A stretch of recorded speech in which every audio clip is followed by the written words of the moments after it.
एक बार हरे कृष्ण बोलते हैं और एक दूसरे के दिलों से जुड़ जाते हैं।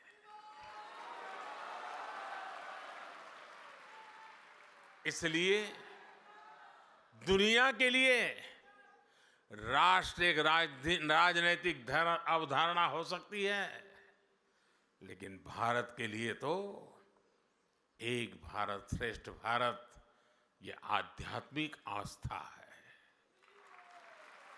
हमारे सामने खुद श्रील भक्ति सिद्धांत गोस्वामी का जीवन भी एक उदाहरण है। प्रभुपाद जी पुरी में जन्मे और चैतन्य महाप्रभु की परंपरा को आगे बढ़ाया और अपनी इस आध्यात्मिक यात्रा का केंद्र बनाया बंगाल में स्थापित अपने मठ को। बंगाल की धरती में बात ही कुछ ऐसी है कि वहां से आध्यात्म और बौद्धिकता निरंतर ऊर्जा पाती है। ये बंगाल की ही धरती है जिसने हमें रामकृष्ण परमहंस जैसे संत दिए, स्वामी विवेकानंद जैसे राष्ट्र ऋषि दिए। इस धरती ने श्री अरविंद और श्री गुरुदेव रविंद्रनाथ टैगोर जैसे महापुरुष भी दिए, जिन्होंने संत भाव से राष्ट्रीय आंदोलन को आगे बढ़ाया। यही से राजा राम मोहन राय जैसे समाज सुधारक भी मिले। बंगाल चैतन्य महाप्रभु और प्रभुपाद जैसे उनके अनुयायियों की तो कर्मभूमि रही है। उनके प्रभाव से आज प्रेम और भक्ति की एक वैश्विक मूवमेंट बन गए हैं। तमाम देशों के प्रेसिडेंट और प्राइम मिनिस्टर आते हैं, डेलीगेट्स आते हैं, तो वो हमारे प्राचीन मंदिरों को देखने जाते हैं। इतनी जल्दी ये बदलाव आया कैसे? ये बदलाव आया कैसे? ये बदलाव आया है युवा ऊर्जा से। आज भारत का युवा बोध और शोध दोनों के साथ में लेकर के चलता है। हमारी नई पीढ़ी अब अपनी संस्कृति को पूरे गर्व से अपने माथे पर धारण करती है।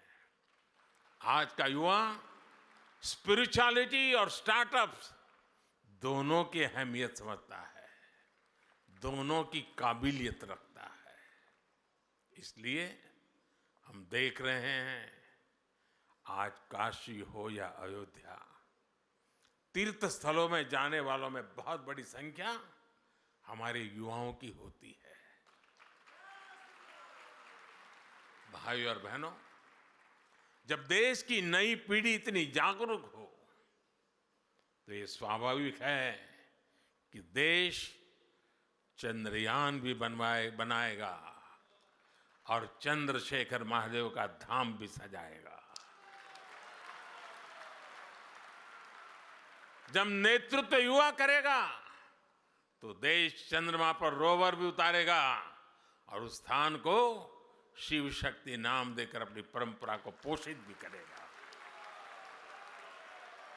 अब देश में वंदे भारत ट्रेन भी दौड़ेगी और वृंदावन, मथुरा, अयोध्या का कायाकल्प भी होगा।